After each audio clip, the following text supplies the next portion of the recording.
Muscles को देखें तो मसल्स तीन प्रकार के होते हैं। पहला है स्केलेटल मसल्स, दूसरा है इनवॉलंटरी मसल्स, और तीसरा जो है कार्डियक मसल्स। मसल्स कितने प्रकार के हो गए? तीन मसल्स हो गए, तीन प्रकार के मसल्स हो गए। पहला क्या है? स्केलेटल मसल्स, या जिसको हम क्या कहते हैं, स्केलेटल मसल्स का दूसरा नाम क्या है? Voluntary muscles.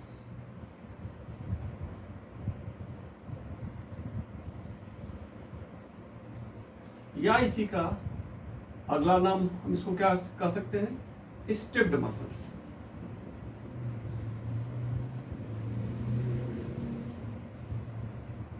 या इसी को स्ट्रिप्ड मसल कहेंगे, स्केलेटल या वॉलंटरी मसल्स कहेंगे, या स्केलेटल मसल्स कहेंगे। ठीक है ना? तो ये स्केलेटल मसल्स क्यों कही जाती है? आज हम डिटेल स्ट्रक्चर इसका पढ़ेंगे, स्केलेटल मसल्स का। स्केलेटल मसल्स क्यों कही जाती है? इसलिए कही जाती है क्योंकि हमारे स्केलेटल सिस्टम से, हमारे बोन से ये मसल्स जुड़ी होती है। ठीक है? तो आप जानते हैं कि जब कोई भी बोन है वो किससे जुड़ रही है? हमारे किसी मसल से जुड़ रही है।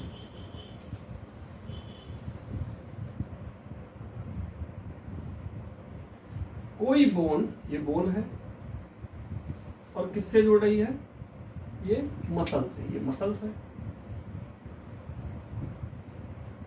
किसकी सहायता से जुड़ती है? टेंडन की सहायता से। ठीक है? तो हम देख रहे हैं कि क्या होता है। स्केलेटल मसल्स क्या है? स्केलेटल मसल्स वो मसल्स होती है इसमें मसल्स बोन से जुड़ी होती है। किससे जुड़ी होती है? मसल्स बोन से जुड़ी होती है, इसलिए इसको क्या कहते हैं? Skeletal muscles. ठीक है? और दूसरा इंपॉर्टेंट चीज है, मसल्स बोन से जुड़ती है किसकी सहायता से? टेंडन। तो कई बार क्वेश्चन पूछा जाता है कि टेंडन क्या करता है? बोन को मसल से जोड़ता है। दूसरा इंपॉर्टेंट चीज है, इसको वॉलंटरी मसल्स भी कहते हैं। ठीक है? वॉलंटरी क्यों कहते हैं? क्योंकि इस मसल्स का जो मूवमेंट होता है वो हमारे विल पावर पर निर्भर करता है, हमारी इच्छा पर निर्भर करता है। जब हम चाहते हैं तो उसको मूव कराते हैं, जब नहीं चाहेंगे तो नहीं मूव कराएंगे। ठीक है? जैसे हमारे जबड़े की मसल्स क्या है? ये वॉलंटरी मसल्स हैं। जब हम चाहेंगे तभी हमारा जबड़ा चलेगा, नहीं तो नहीं चलेगा। हाथ पैर की मसल्स, ये भी क्या है? वॉलंटरी मसल्स है। अगला इसे स्ट्रिप्ड मसल्स भी कहते हैं या स्ट्रेटेड मसल्स भी कहते हैं। क्यों स्ट्रेटेड या स्ट्रिप्ड मसल्स कहते हैं? क्योंकि इसमें डार्क और लाइट बैंड पाए जाते हैं, जो आगे हम बताएंगे एक्टिन मायोसिन फिलामेंट का, ठीक है, बना होता है। तो ये क्या होता है, इसमें डार्क और लाइट बैंड पाए जाते हैं, इसलिए इसको क्या कहते हैं? Striped muscles. अब हम आते हैं स्ट्रक्चर के बारे में। ठीक है? स्केलेटल मसल्स के स्ट्रक्चर पे। ठीक है? अगर हम मसल्स को देखें,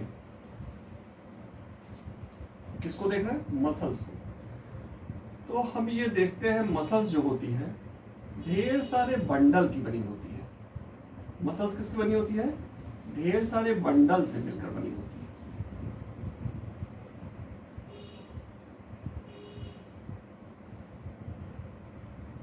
और इन्हें, ये मसल्स अगर है तो इन्हें कहते हैं मसल बंडल।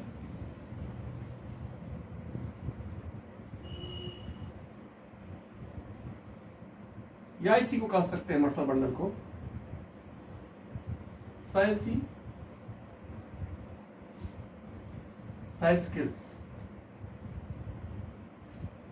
ठीक है? मसल्स को क्या कहते हैं? मसल्स किसकी बनी होती है? Muscles bundle. और मसल्स बंडल को फैसिकल्स भी कह सकते हैं। और अगर मसल बंडल को देखा जाए, ठीक है ना, किसको देखें? मसल्स बंडल को, तो ये भी अनब्रांच्ड फाइब्रस स्ट्रक्चर से बनी होती है। ये बनी किसके? मसल बंडल किससे बना होता है? मसल फाइबर से बना होता है। और मसल फाइबर को मसल सेल भी कहते हैं। क्या कहते हैं? मसल सेल भी कहते हैं। और मसल सेल को देखा जाए तो ये भी थिन फाइबर से बनी होगी।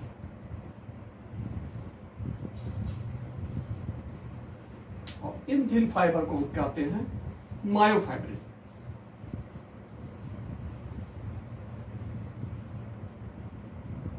मायोफाइब्रिल। तो इस प्रकार हम देखते हैं, अगर किसी भी मसल्स को देखें तो क्या होता है? ग्रुप ऑफ बंडल से मिलकर बना होता है। ये ग्रुप ऑफ बंडल जो होते हैं इन्हें क्या कहते हैं? Muscle bundle. क्या कहते हैं? मसल बंडल या फैसिकल्स। ठीक है? मसल बंडल को क्या कहेंगे? फैसिकल्स। और जो ये मसल बंडल होते हैं ये बने होते हैं फिर किससे? मसल बंडल किसका ग्रुप, मसल बंडल किससे बनते हैं? ग्रुप ऑफ मसल फाइबर, या इसे कहते हैं मसल सेल। ठीक है, और मसल सेल किसके बने होते हैं? मायोफाइब्रिल। ठीक है, तो ये क्वेश्चन अक्सर पूछा आता है कि मसल्स किसके बने होते हैं? Muscles bundle. मसल बंडल किससे बने हुए हैं? किससे? Muscle fibre. ठीक है, और मसल फाइबर किससे है? मायोफाइब्रिल। तो सबसे छोटी यूनिट कह सकते हैं मायोफाइब्रिल। मायोफाइब्रिल इकट्ठा होकर क्या बना है? Muscle fibre. और कई मसल फाइबर मिलकर क्या बना है? Muscle bundle. और कई मसल बंडल मिलकर क्या बना है? मसल। ठीक है, दूसरा इंपॉर्टेंट चीज है, इसके बाहर थिन मेम्ब्रेन पाई जाती है मसल्स में।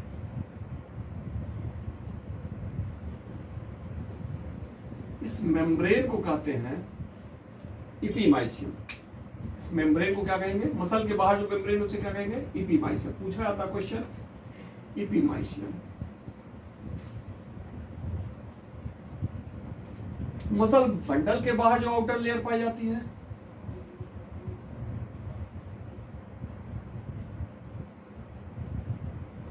इसे क्या कहेंगे? पेरीमाइसियम। मसल बंडल के जो बाहर मेम्ब्रेन पाई उसे कहेंगे पेरीमाइसियम। और मसल फाइबर के जो बाहर मेम्ब्रेन पाई जाएगी उसे हम क्या कहते हैं? इंडोमाइसियम।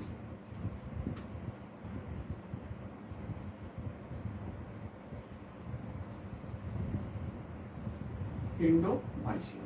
तो इस प्रकार हम देखें, ठीक है, इसमें जो क्या कहते हैं? मसल है, मसल के बाहर जो मेम्ब्रेन पाई जा रही है क्या है? इपीमाइसियम। मसल बंडल के जो बाहर मेम्ब्रेन पाई जा रही है वो पेरीमाइसियम। और मसल फाइबर के जो बाहर मेम्ब्रेन पाई जा रही है क्या है? इंडोमाइसियम। तो अक्सर क्वेश्चन पूछा आता है कि मसल के बाहर जो मेम्ब्रेन होगी क्या होगी? इपीमाइसियम।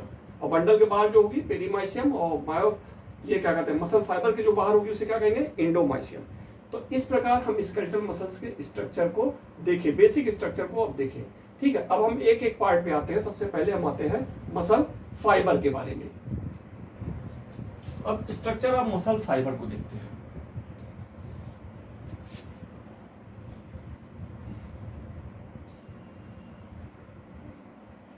अगर मसल्स फाइबर को देखें तो इसमें टी टिब्यूल पाई जाती है। अगर डिटेल बताएंगे सबका।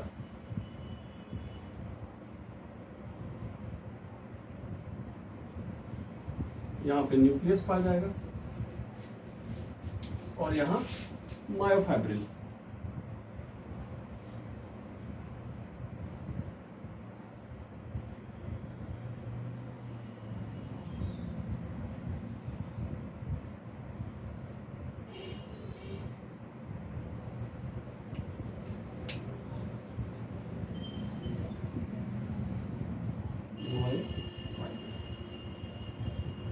ठीक है, ये मसल फाइबर है।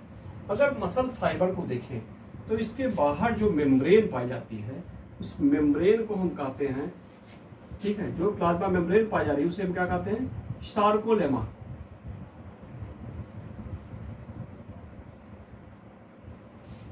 तो मसल फाइबर में सबसे बाहर जो मेम्ब्रेन पाई जा रही है प्लाज्मा मेम्ब्रेन से क्या कहते हैं? सार्कोलेमा। ठीक है, और यहाँ पे हम देखते हैं साइटोप्लाज्म पाया जाता है। इसके साइटोप्लाज्म को हम कहते हैं सार्कोप्लाज्म।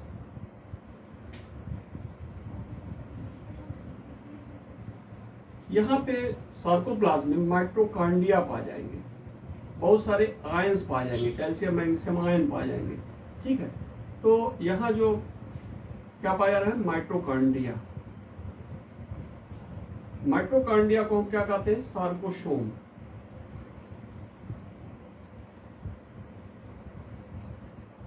और ये क्या है? T tubule. तो क्वेश्चन पूछ रहा था टी टिब्यूल कहाँ पाए जाते हैं? किसमें पाए जाते हैं? मसल फाइबर में। ठीक है, या कभी कभी पूछता है नर्वस सिस्टम, मस्कुलर सिस्टम, ठीक है, कनेक्टिव टिश्यू, कहाँ पे टी टिब्यूल पाए जाते हैं? तो किसमें पाया जा रहा है? मस्कुलर सिस्टम, मसल्स में पाए जा रहे हैं। ठीक है, किस मसल्स में पाए? ये स्केलेटल मसल्स में यहाँ बता रहे हैं। ठीक है, अब इसको देखें टी टिब्यूल, और यहाँ पे पाया जाएगा इंडोप्लाज्मिक रेटिकुलम। ठीक है, इसमें पाया जाता है स्मूथ इंडोप्लाज्मिक रेटिकुलम, इसको कहेंगे सार्कोप्लाज्मिक रेटिकुलम।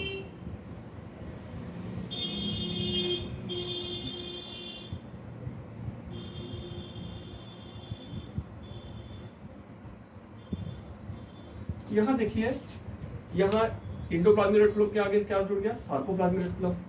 ठीक है, प्लाज्मा मेम्ब्रेन के आगे, प्लाज्मा लेमा के आगे क्या जुड़ गया, सार्को सब जुड़ गया। क्यों सार्को सब जुड़ा है, क्योंकि मसल्स की स्टडी कर रहे हैं और मसल्स की स्टडी को क्या कहते हैं, सार्कोलॉजी।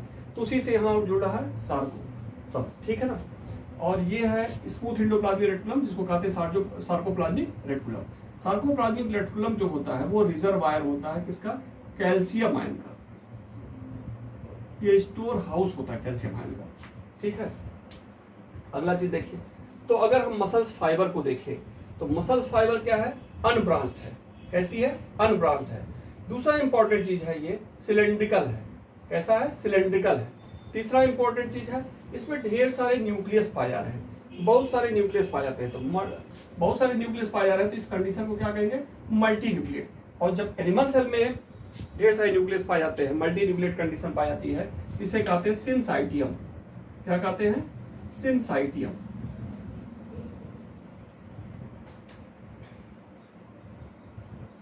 मल्टी न्यूक्लिएट कंडीशन, ठीक है। अगला इंपॉर्टेंट चीज है इसमें, जो माइटोकॉन्ड्रिया पाया जाएगा उसे क्या कहेंगे, सार्कोसोम। अच्छा, ये जो मल्टी न्यूक्लिएट कंडीशन प्लांट में पाई जाती है, वहां क्या कहते हैं, वहां सिनोसिटिक कहते हैं। इंडोप्लाज्मिक रेटिकुलम को सार्कोप्लाज्मिक रेटिकुलम और प्लाज्मा मेम्ब्रेन को हो गया सार्कोलेमा, ठीक है। अब यहाँ पे हम देखते हैं कि बाहर से देखते हैं, यहाँ पे नर्व्स आती है जो इंपल्स को लाती है, ठीक है। ये है एक्सान टर्मिनल, ये मोटर नर्व है, इसको कहेंगे एक्सान टर्मिनल है।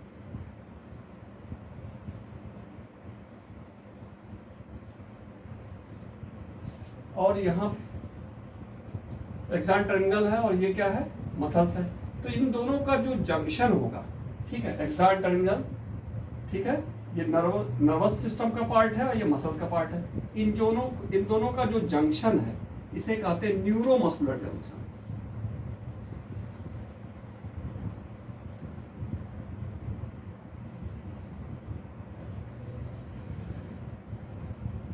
Neuromuscular junction.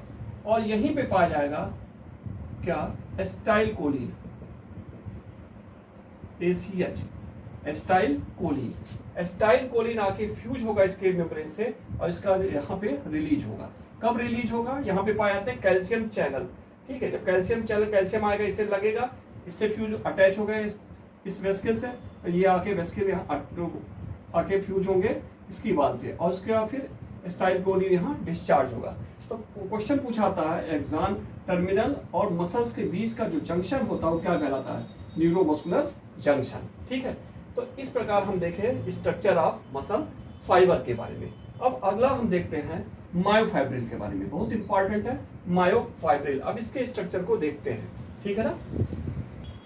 अब हम स्ट्रक्चर ऑफ मसल फाइबर को देख चुके, ठीक है। अब मायोफाइब्रिल को देखते हैं। किसको देखते हैं, मायोफाइब्रिल को, स्ट्रक्चर ऑफ मायोफाइब्रिल।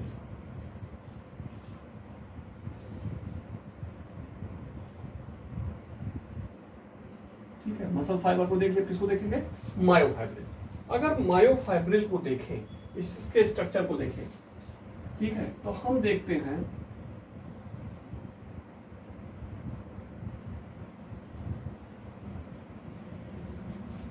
कि मायोफाइब्रिल जो होता है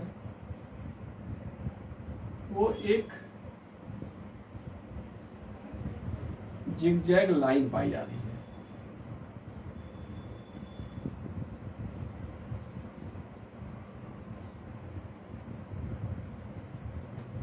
जिगजैग लाइन को जो इसमें पाई जा रही है मायोफाइब्रिल के अंदर, इसको कहते हैं जेड लाइन। क्या कहते हैं, जेड लाइन।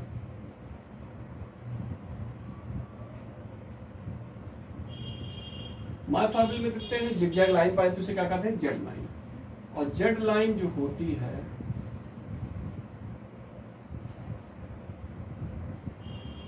उसमें थिन और थिक फिलामेंट पाए जाते हैं।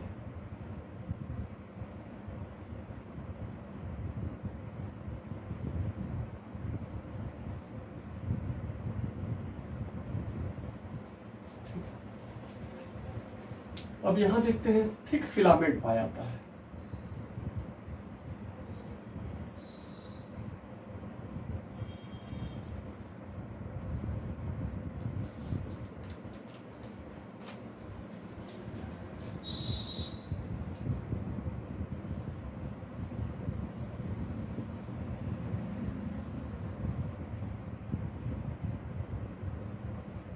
भी इसी तरह है।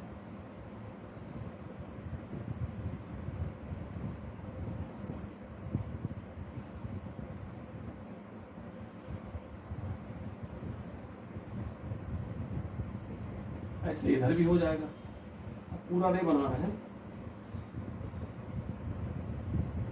चलिए ठीक है। तो अगर हम मायोफाइब्रिल को देखते हैं तो इसमें जिगजैग लाइन पाई जाती है। इस जिगजैग लाइन को क्या कहते हैं? Z line. जेड लाइन को सर्वप्रथम एक साइंटिस्ट थे क्राउजी, उन्होंने बताया, इसीलिए इसको हम क्रायूज लाइन भी कहते हैं। क्या कहते हैं? क्रायूज लाइन भी कहते हैं। ठीक है। जेड लाइन को सर्वप्रथम क्रायूज ने बताया, इसलिए क्या कहते हैं? क्रायूज लाइन कहते हैं।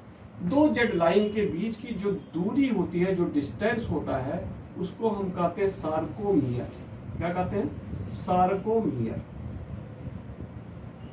और आप जानते हैं सार्कोमियर जो होता है वो यूनिट है कॉन्ट्रैक्शन का।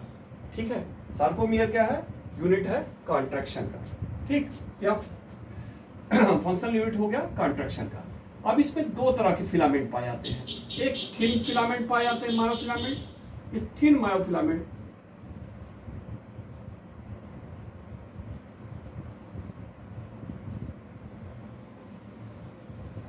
और एक थिक मायोफिलामेंट पाया है।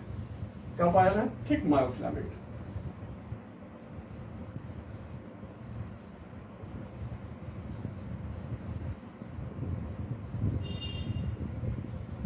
ठीक है। तो मायोफाइब्रिल में देखते हैं दो तरह फिलामेंट है, एक थिक वाला हो गया, एक थिन वाला। ये थिन वाला है। जो थिक वाला मायोफिलामेंट होता है वो बना होता है किसका? मायोफाइब्रिल। थिक वाला जो मायोफिलामेंट है किसका बना हुआ है? ये थिन वाला हो गया। थिन वाला बना है जो, वो एक्टिन का बना है। ठीक है। ट्रोपोमाइसिन है।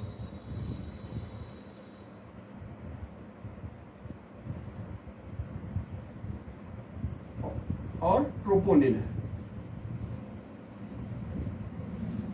ठीक है। थिन मायोफिलामेंट एक्टिन, ट्रोपोमायोसिन और ट्रोपोनिन का बना हुआ है। जबकि थिक फिलामेंट को देखते हैं, थिक मायोफिलामेंट, ये बना हुआ है मायोसिन का। ठीक है। किसका बना हुआ? मायोसिन का।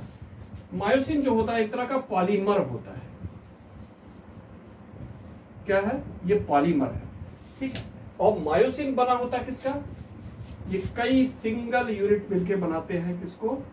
मायोसिन को। ठीक है। कौन से सिंगल यूनिट बनाते हैं? इसको बनाते हैं मीरोमायोसिन।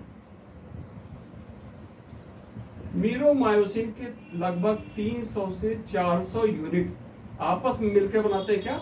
मायोसिन। ठीक है। और मायोसिन क्या है? थिक मायोफिलामेंट है। और एक्टिन, ट्रोपोमायोसिन और ट्रोपोनिन क्या बना रहे हैं? थिन मायोफिलामेंट बना रहे हैं। तो ये होगा एक स्ट्रक्चर मायोफाइब्रिल का। इसका थोड़ा सा और डिटेल देखते हैं। ठीक है ना? इसका थोड़ा सा और डिटेल देखेंगे। जैसा कि आपको बताए कि मायोफाइब्रिल जो होता है वो बना होता है किसका? थिक मायोफिलामेंट का और थिन मायोफिलामेंट का। थिक मायोफिलामेंट और थिन मायोफिलामेंट। तो थिक और थिन मायोफिलामेंट एक अल्टरनेट है। थिक है, थिन है, थिक है, थिक। इसका अल्टरनेट अरेंजमेंट है थिक और थिन का। ठीक है। तो ये जो थिन मायोफिलामेंट होते हैं वो बने होते हैं किसके? एक्टिन प्रोटीन के। और थिक मायोफिलामेंट किसके बने होते हैं? ये बने होते हैं मायोसिन प्रोटीन के। ठीक है। तो ये जो थिन मायोफिलामेंट होता है, ठीक है, इसको हम कहते हैं आई बैंड। थिन मायोफिलामेंट को क्या कहेंगे? I band. और थिक मायोफिलामेंट को कहते हैं ए बैंड। इसको रिप्रेजेंट करेंगे थिक मायोफिलामेंट किससे? ए बैंड से। और थिन को रिप्रेजेंट करेंगे किससे? आई बैंड से। आई बैंड मतलब होता है आइसोट्रॉपिक बैंड। Isotropic band. और ए बैंड मतलब क्या होता है? An isotropic band.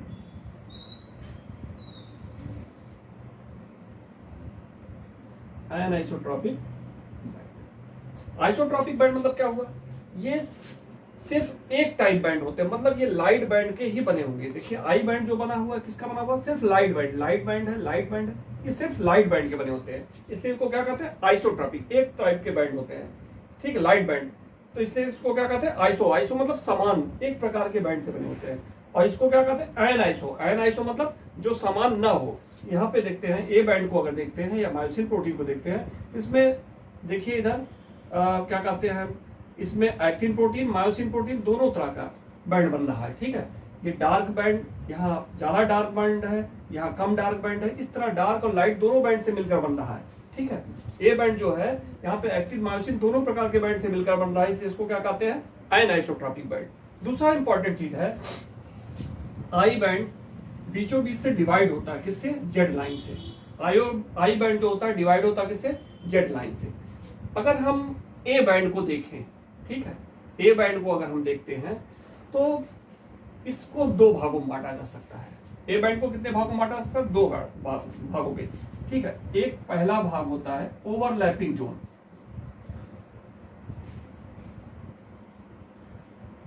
Overlapping zone, एक जोन ये हो सकता है। ओवरलैपिंग जोन में क्या है, जो एक्टिन और मायोसिन दोनों प्रकार की प्रोटीन पाई जाएगी। जहां पे क्या पाया जाएगा, ओवरलैपिंग जोन में एक्टिन और मायोसिन दोनों प्रकार की प्रोटीन पाई जा रही है। और दूसरा जोन जो होता है इसमें नॉन ओवरलैपिंग जोन।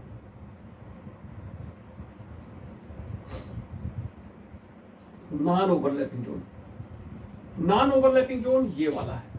यहां पे देखिए ये वाला जो जोन है वो क्या है, non overlapping zone. Non overlapping zone में सिर्फ और सिर्फ मायोसिन प्रोटीन पाई जा रही है। नॉन ओवरलैपिंग जोन में यहाँ पे एक्टिन नहीं पाई रही, ठीक है। ओवरलैपिंग में क्या पाई रही है, एक्टिन प्रोटीन पाई जा रही है, मायोसिन प्रोटीन पाई जा रही है। जबकि नॉन ओवरलैपिंग जोन में क्या देखते हैं, सिर्फ और सिर्फ मायोसिन प्रोटीन पाई जा रही है। यहाँ सिर्फ पाई जाती है कौन सी protein, myosin protein. Non overlapping zone को सर्वप्रथम एक साइंटिस्ट हैंसन, उन्होंने पता लगाया, इसलिए इसको एच जोन भी कहते हैं। तो क्वेश्चन अक्सर पूछा जाता है, एच जोन क्या है। एच जोन वो जोन होता है जो नॉन ओवरलैपिंग जोन होता है किसका, मायोसिन का। ठीक है, और इसको सर्वप्रथम हैंसन ने नामक साइंटिस्ट ने पता लगाया, इसलिए इसको क्या कहते हैं, एच जोन। एच जोन के बीचों बीच से एक लाइन गुजरती है, ठीक है, मिडिल पार्ट से एक लाइन गुजरती है, इसको यम लाइन कहते हैं। ठीक है ना, इसको क्या कहते हैं, यम लाइन।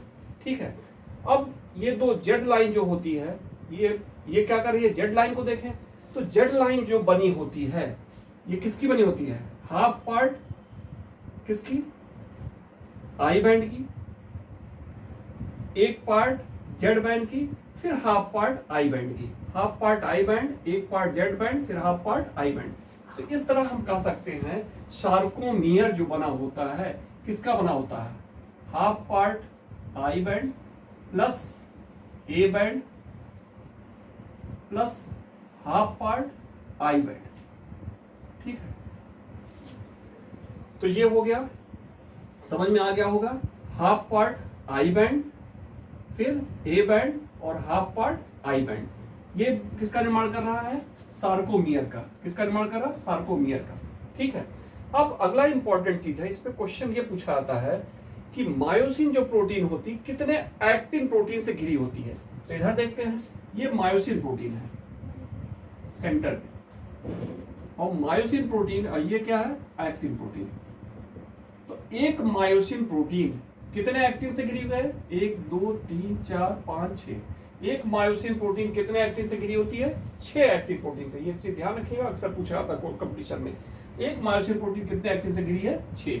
और अगर एक एक्टिन को देखा जाए कितने मायोसिन प्रोटीन से घिरी है, तो एक एक्टिन 1 2 3 मायोसिन प्रोटीन से घिरी है। ठीक है, एक एक्टिन कितने से घिरी है, 3 मायोसिन प्रोटीन से। तो इस प्रकार आज हम structure of muscles, structure skeletal muscles को देखें, इसके बाद मसल फाइबर को देखें और मायोफाइब्रिल को देखें। अब जो नेक्स्ट वीडियो होगा उसमें हम कंट्रक्टाइल प्रोटीन के स्ट्रक्चर को देखेंगे। जो कंट्रक्टाइल प्रोटीन हमारा ये एक्टिन और मायोसिन है उसको जानेंगे। ठीक है, दूसरा एक इंपॉर्टेंट चीज इसमें और जान लेते हैं, अगर इसमें कभी कभी क्वेश्चन पूछा था कि मसल्स का कॉन्ट्रैक्शन हो। मसल कॉन्ट्रैक्शन आप जानते हैं कि मैकेनिज्म जो मसल कॉन्ट्रैक्शन हुआ था किसने दिया था, हक्सले और हक्सले ने, वो आगे हम चल के बताएंगे। जो मसल्स का कॉन्ट्रैक्शन होता है तो ये दो जेड लाइन क्या होगी, पास पास आएंगी। दो जेड लाइन क्या होंगी, पास पास आएंगी। अगर दो जेड लाइन पास पास आती हैं तो डिस्टेंस या लेंथ जो कहते हैं सार्कोमियर की, वो क्या होगी, घट जाएगी। ये क्वेश्चन अक्सर पूछा जाता है कि मसल का कॉन्ट्रैक्शन के समय दो जेड लाइन क्या होगी, पास आएंगी, और जब पास आएंगी तो डिस्टेंस है या जो लेंथ है सार्कोमियर की वो क्या हो जाएगी, घट जाएगी। दूसरा इंपॉर्टेंट चीज है, अगर ये पास पास आ रही है तो एच जोन जो है, ठीक है, एच जोन की लेंथ वो भी क्या होगी, घट जाएगी। लेकिन आई बैंड जो है, आई बैंड क्या होगा, आई बैंड ओवरलैप करेगा, आई बैंड ए बैंड पे क्या करेगा, ओवरलैप करेगा, इस पे कोई प्रभाव नहीं पड़ेगा। ए बैंड है, ठीक है, जो ए बैंड है या मायोसिन, जो सॉरी एक्टिन, ये जो एक्टिन प्रोटीन है और मायोसिन प्रोटीन है, इसके लेंथ पे कोई प्रभाव नहीं पड़ेगा, क्योंकि एक्टिन प्रोटीन क्या करेगी, मायोसिन पे ओवरलैप, मान लीजिए प्रोटीन मायोसिन है, इस पे एक्टिन क्या करेगी, ओवरलैप करेगी, तो लेंथ एक्टिन प्रोटीन और मायोसिन प्रोटीन पे कोई प्रभाव नहीं पड़ेगा। लेकिन आई बैंड जो होता है, आई बैंड जब ये कॉन्ट्रेक्शन होगा तो आई बैंड भी घटेगा, ठीक, आई बैंड देखिए, अगर ये कॉन्ट्रेक्शन होगा, सार्कोमियर घट रहा है, तो आई बैंड की लेंथ भी घट जाएगी। लेकिन जो मायोसिन प्रोटीन है या ए बैंड है, इस पे कोई प्रभाव नहीं पड़ेगा, ठीक है। तो ये इंपॉर्टेंट है, एच जोन भी क्या हो जाएगा, घट जाएगा, इसको भी थोड़ा ध्यान रखिएगा। अब नेक्स्ट जो वीडियो होगा उसमें कंट्रैक्टाइल प्रोटीन, एक्टिन और मायोसिन के स्ट्रक्चर के बारे में बताएंगे। अगर आपको ये समझ में आया हो तो ज़्यादा से ज़्यादा लाइक करिए, सब्सक्राइब करिए, दोस्तों से शेयर करिए। धन्यवाद।